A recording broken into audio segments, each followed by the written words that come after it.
Alexxa Rains here with another reaction. So today we're going to continue with our Golden Girl series, and this time with season 2, episode 22, titled Diamond in the Rough. So as always, if you're looking for the full-length reaction to this episode or any of my other content, you can find that on Patreon, and the link will be in the description below. And also, if you do not want to go on Patreon, that's completely fine. You can support the channel by subscribing to this channel on YouTube, by commenting, and by liking this video. And also we have some merch that is available at alexxareacts.com. So without further ado, let's get into our episode. All right. Give me a break. This is highway robbery. I'm a woman on a fixed income. $50 is as high as I'll go. Okay, I'm desperate. You got a deal. 60. Oh, good news, Dorothy. I got your date for the banquet. She paid her date? Fine, pay 100. Here, help me finish these invitations. Thanks to me, the hospital charity banquet is going to be held in the Versailles room of the Bedford Hotel. Blanche, the committee is on a budget. I know it, but don't worry, I worked out a special deal. But we can't afford that room. I know it, but don't worry, I worked out a special deal. I told the manager if he'd let us have that room, I would persuade my sister to sing for free in his piano bar. You mean your sister Virginia? No, I mean my sister, Miss Susan Anton. Blanche, how could you tell such a lie? He didn't believe me for a minute. He told me I was much too attractive to be related to her. Oh. But he gave us the room anyhow because he said he liked my moxie. And I bet you liked showing it to him. Well, Sophia. we have a place. Now all we need is a caterer. Hi, I'm Jake Smallins from VIP Catering. Hello, I'm Rose Nyland from St. Oh. Olaf, Minnesota. These are my friends. This is Dorothy, and this is Blanche Devereaux. I am chairman of the planning committee. So, Mr. Smallins, could you tell us a little something about your background? Well, I've been running VIP Catering for 5 years. Before that, I was a cook in the Navy for 25 years. I can cook chipped beef for 1,500 or Chateaubriand for 2. Oh. No, Mr. Smallins, what I meant was, are you married? No, I'm not. And please, call me Jake. My pleasure. I once had an Uncle Jake.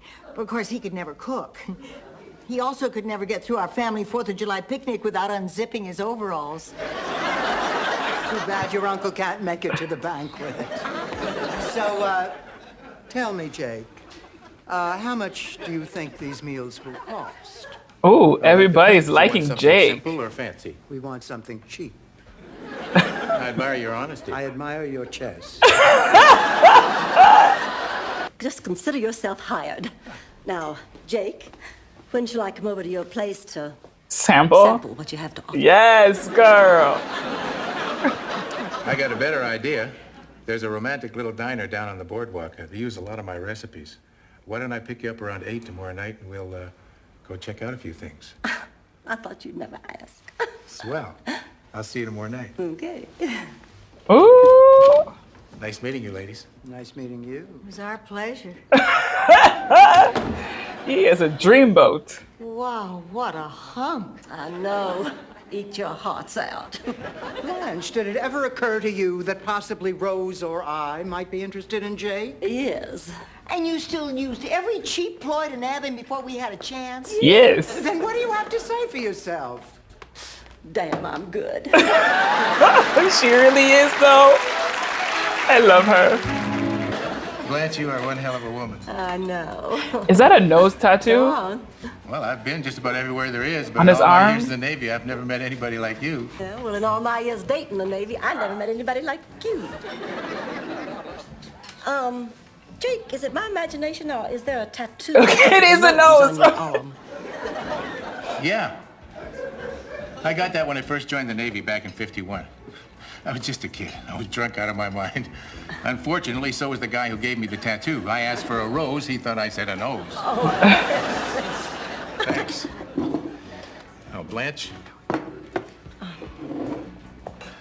I really like being out with you. I really like being out with you, too. This looks delicious. Oh, wait a minute. Before you eat that clam chowder, there's just one thing. What?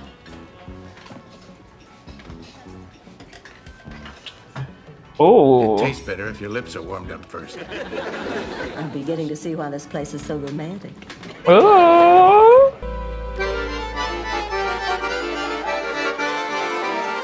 Oh no, that cannot be the entertainment. No. I veto.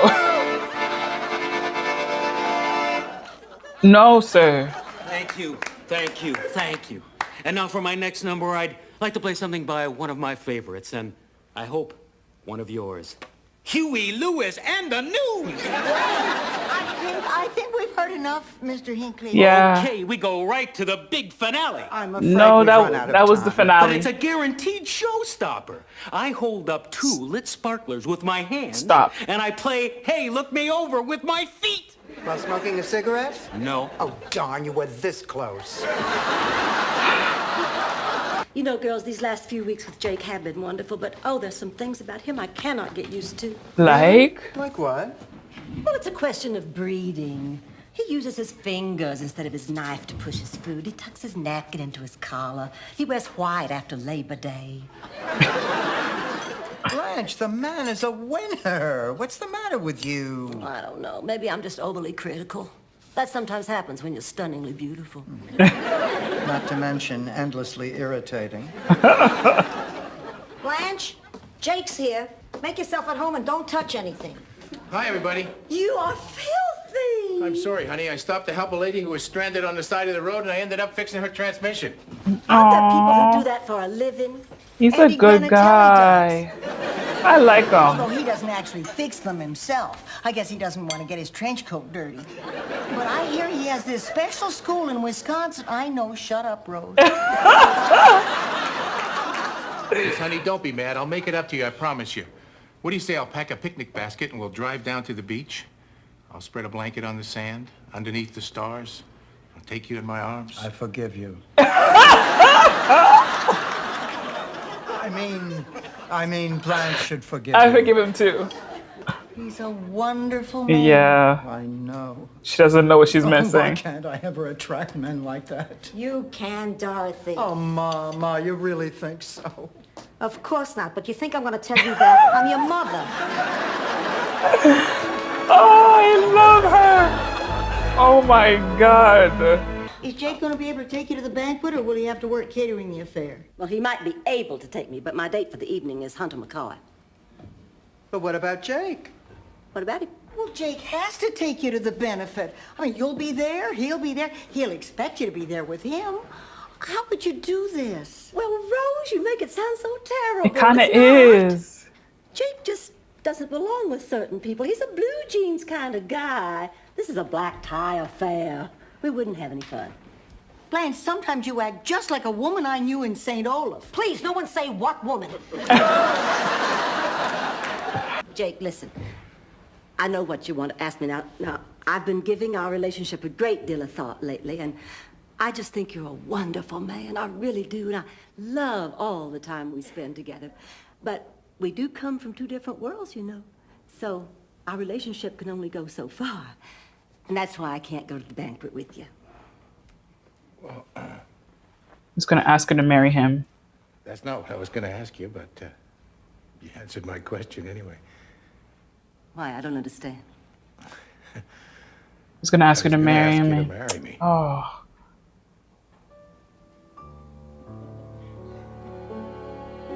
Damn, he's handsome. I feel bad for Blanche. She's done nothing but mope around this house since she and Jake broke up. Oh, don't expect me to feel sorry for her. I mean, it's not very often that somebody as special as Jake comes along and she throws him away. What's everybody doing up? We were just talking about how dumb you were to give up Jake. I'm still so upset about it, I can't sleep. Well, then why don't you give him a call? Oh, honey, I can't do that. He just tried to persuade me to see him again. That's out of the question. I don't understand what's wrong with Jake. I think he's wonderful. And you're miserable without him. Well, that may be, but in some ways, in some very important ways, we're just not compatible. Dorothy, what kind of guy would you like the second time around? Somebody to get old with. Or you can do that by I'm yourself. aware of that. Stan didn't want to get old. No, I'd like someone to sit on the porch with, hold hands, listen to the birds, watch the grass grow. Blanche, what kind of man are you looking for? I don't know. You certainly do your share of comparison shopping. Oh, God, Lee. Come on, Blanche. What are you looking for? I don't know. I just know it's not Jake. But I'm not going to let that discourage me from finding my Mr. Right, and I'm not going to compromise my standards either. I am simply going to look high and low, far and wide, and never lose heart, for I know one day my prince will come. Now, what was that supposed to mean? I wasn't paying close attention, but from what I could make of it, she's gonna sleep with that little black guy prince. Ooh, I love what Rose is wearing. Rose, can I speak to you for a moment? Ooh, Dorothy. Rose, there was Oh, she something looks very odd about that amazing. all-female jazz band. What? They're all men. I just thought they were really ugly women. What are we gonna do? Nothing. They sound great. If we pretend that nothing is wrong, maybe no one will notice. Hey, did you get a load of those queens on the bandstand? Keep your voice down. What for? You think they don't know they're queens? There he is, over by the dessert table. Oh, he looks great. Oh, of in his course he tux. does, because he looks Hunter, amazing would you be a already. dear and get me another wine spritzer? Of course. Girls, I want you to do me a great big favor. What is it? I want you to keep Hunter occupied while I go after Jake. Go after Jake. 12 hours ago, you said you never wanted to see him again. I made a mistake. A terrible, terrible mistake. What could I have been thinking of? How could I have let him go? What difference does it make how he dresses or how he eats? What matters is he's a man I love. Jake, the reason I came over here, I wanted to tell you I made a mistake. I was wrong. Our differences don't really matter. Blanche, I admire you. You're a very special woman. You lost your chance, But you didn't didn't make a you? mistake. You were right. Blanche, I'm happy. I like myself. I want to share my life with somebody, but I want to share it with somebody who's as comfortable with me as I am with them. I don't want to go through life wondering if my tie's too loud or I'm using the wrong fork at dinner. Jake. Blanche. Goodbye, Blanche.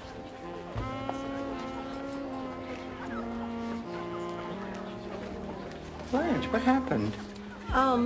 Well, Jake said that he thinks we'll have too many differences, so we're not going to get back together after all. Oh, Blanche, I'm so sorry. I don't understand how I let this thing happen. I'm so confused. Honey, you think you're confused? Take a look at our horn section. Yes, girl. I'm just a stupid old fool sitting up all night with a broken heart.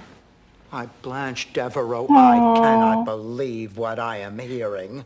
You are the prettiest, most vibrant, most exciting woman Yes. I know. Men still line up for you. Really? Aww. Your dance card is going to be full for the rest of your life, and you know it. Yeah, she does. I don't know whether you meant that or not, Dorothy, but thank you.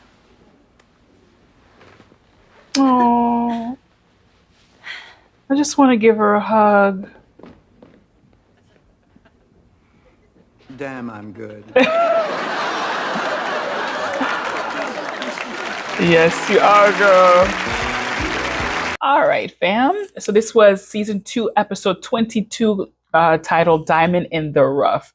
I really like this episode. The girls are going to a banquet and they have to organize the banquet. So everybody has their own tasks, and they are looking for a caterer. And then Jake, the caterer, ends up showing up at the house, and he's very attractive and all the girls are pining over him. But of course, our Blanche is the one that kind of catches his eye, and she does a little flirty flirt, and they become a thing. So when he takes her out to the first date, she notices that he's a little bit more down to earth compared to what she's used to. So drinking his soup with just like from the rim, going to a place that is not, it's not like highbrow. It was kind of like a mom and pop, or like a little homier restaurant, and which is completely foreign to her. She's used to being wine and dined and, gloves and all that kind of stuff. So she realizes that because of their differences, that the relationship has an expiry date. And when she starts to have that conversation with him, sorry, it's very early in the morning, so having a little trouble talking.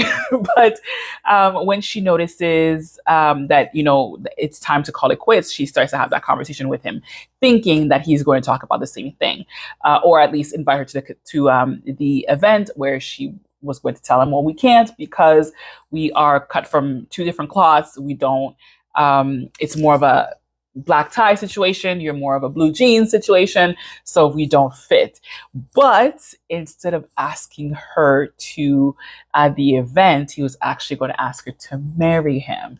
And that makes her realize, in hindsight, especially when she sees him in his handsome tux, that their differences might have not have been as significant as she thought that they were, because what's on the inside matters more than what's on the outside. But unfortunately, by then he's kind of seeing her point that she wants something different than him, and he loves himself, and he's looking for somebody that's going to like him just the way that he is, without having to change him. And that's a little sad for Blanche, because she really does have feelings for him. And also she now kind of realizes that some of the things that she thought were important when she was younger may not be as important now as an older lady. And that, youth is in the, I don't want to say in the rear end, but the amount of suitors that she had in the past versus what she's going to have in the future is going to be different. And so she may need to look at men differently. But thankfully, Dorothy was there to kind of give her back her little pep by letting her know that she is gorgeous, which she absolutely is. And she is lively. She has personality. She's fun.